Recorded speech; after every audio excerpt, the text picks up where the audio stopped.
Primera es que fue un efecto óptico, en realidad no vio esos canales, también un problema de vista del observador.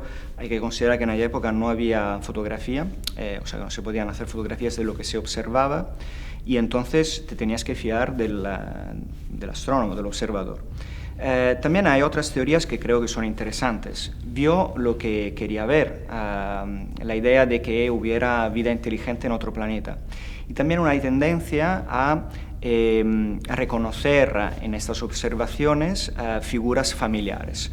Es curioso que Schiaparelli, que era astrónomo, pero también era un ingeniero hidráulico, ¿no? Entonces es la época, el final del siglo XIX, es la época del canal de Suez, de las grandes redes ferroviarias, es la época de los ingenieros. La vicenda de los canales dura en el tiempo, sale en prensa después de la presentación oficial en la Academia de Lincei, pero realmente lo que le dio difusión fue la figura de Percival Lowell. Lowell, a diferencia de Schiaparelli, que era un científico, se había estudiado matemática, pero se había dedicado su vida, era el hijo de una rica familia de Boston, había dedicado su vida, al principio había tratado los negocios de la familia, había viajado a Tokio, había escrito algunos libros, y de repente se enamora de Marte, a raíz de la lectura de un libro de Camille Flammarion sobre Marte. Y realmente es interesante que decide casi dedicar su vida a la observación y al estudio de Marte.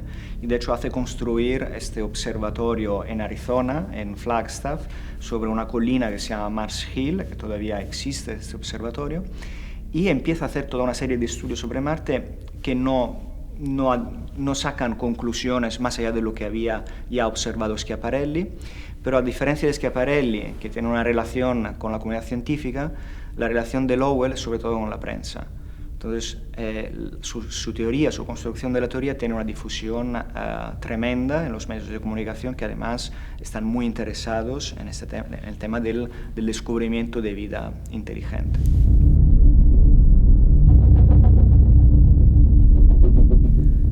La teoría de los canales, sobre todo la de Lowell, da pie a imaginar que hay vida inteligente en Marte y que hace falta y que es posible comunicar con los marcianos. De hecho, en esta época, estamos hablando del final del siglo XIX, hay toda una serie de proyectos que salen en prensa, que también relata el libro de Camille Flammarion, de proyectos para hablar con los marcianos. Por ejemplo, hay uno que es la construcción de un enorme espejo para enviar señales a Marte.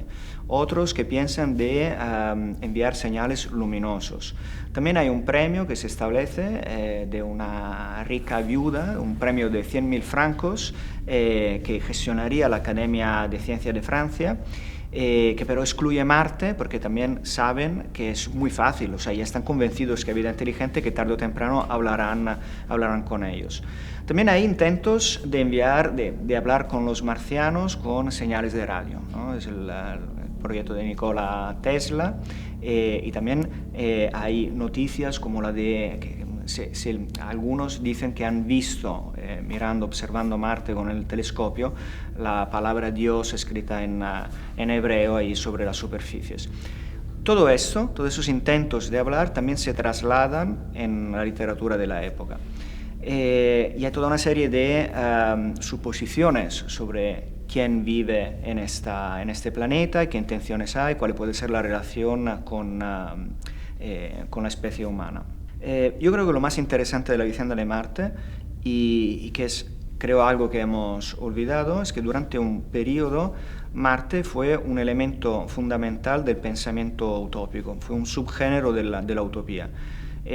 Porque los escritores proyectaron en en Marte todos sus deseos y también sus miedos. O sea, si miramos la literatura marciana, podemos reconstruir todo lo que ha pasado en nuestra sociedad desde el final del siglo XIX hasta llegar a los años 50, 60. Es exactamente lo que dijo Bradbury, que es un espejo.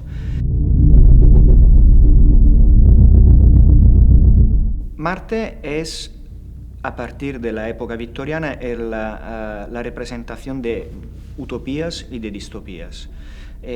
Como cada uno proyecta sus deseos, hay utopías de todo tipo. Hay, por ejemplo, la que yo creo que es una utopía nostálgica, que es la de Burroughs, del ciclo de John Carter, que es una utopía nostálgica en el sentido que el autor refleja esta nostalgia por este mundo de la frontera americana, de este mundo de las princesas, de las aventuras que ya no existían en la Tierra o casi. Entonces recrea este mundo donde realmente todavía se pueden luchar en contra de los monstruos, se pueden liberar princesas. Es una reconstrucción de un mundo que se había perdido. También hay utopías pacifistas, utopías religiosas. Hay una película que es muy curiosa, que Himmelskilbet, que es una película danesa del 1917, que representa un viaje a Marte, y es durante la Primera Guerra Mundial, donde se encuentra una sociedad pacifista que ya no utiliza las armas, y entonces es el reflejo del deseo en aquella época de la paz.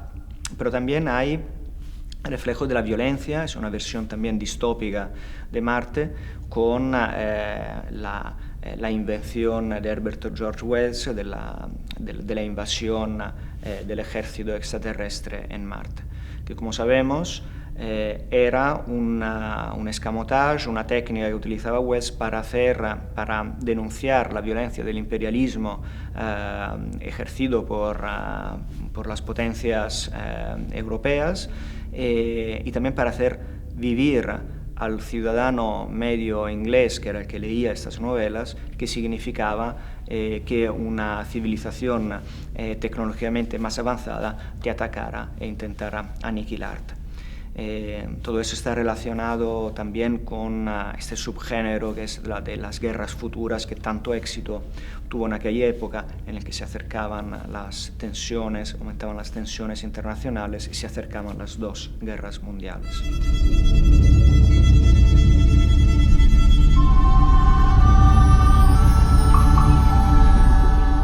Yo creo que es una literatura sobre todo masculina y es una representación de los deseos masculinos. La verdad es que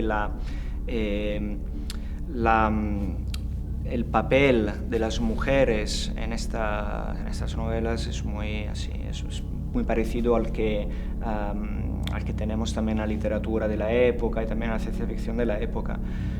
Por ejemplo, en el cine, que ya empieza a principios de 900, hay la primera película de ciencia ficción italiana, es Un matrimonio interplanetario, en el que se traslada en Marte una historia de amor.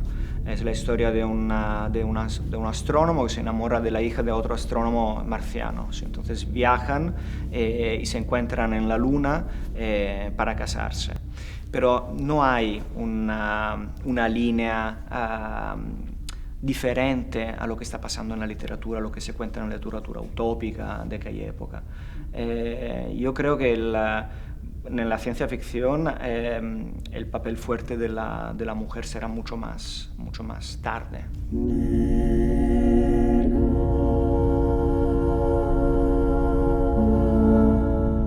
También hay un tema que es muy interesante, que es el tema del espiritismo, que en aquella época sí que estaba asociado a la investigación científica. De hecho, uno de los personajes más famosos de la época, que es Cesare Lombroso, italiano, era también espiritista. Hay una vicenda que creo que es muy interesante y muy representativa de cuánto la historia de Marte, esta idea de la vida inteligente, había entrado en el imaginario colectivo. Es la historia de Helen Smith, que era una medium suiza, que se hizo muy famosa, era famosa en la época, se hizo muy famosa también porque Théodore Flournoy escribió un libro contando todas esas sesiones. Era un psicólogo contando sus sesiones. Es interesante porque Ellen Smith, que era una medium que de esas típicas con la mesa, que hacía bailar la mesa, había golpes en las mesas, hablaba con espíritus, reconstruyó este mundo imaginario. En el libro de Flournoy hay el ciclo marciano, hay otros ciclos que cuentan, pero hay este ciclo marciano donde se reconstruye este paisaje exótico de Marte con sus personajes, y además es un caso interesante porque reconstruyó una lengua marciana con sus signos y con una serie de discursos que Flournoy grabó y traspasó al papel del que tenemos testimonio.